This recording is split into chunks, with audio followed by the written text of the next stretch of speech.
আজকে আমাদের দাবি ছিল যে আমাদের ভাইদেরকে মারছে, এই প্রতিবাদে আমরা আজকে রাজপথে আসছি।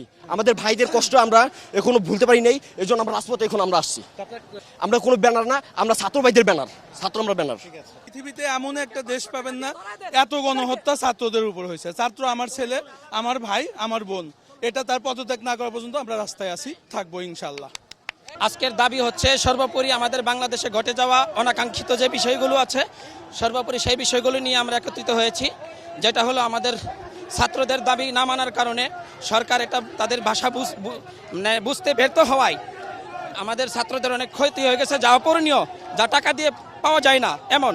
আর আমাদের ভিতরে যে পরিমাণ আগুন জ্বলতেছে, আমি মনে করি যে এই আগুন জ্বালানো লাগবে না, মানুষের ভিতরে যে আগুন জ্বলে সেই আগুন দিয়েই সরকার শেষ হয়ে যাবে ইনশাআল্লাহ।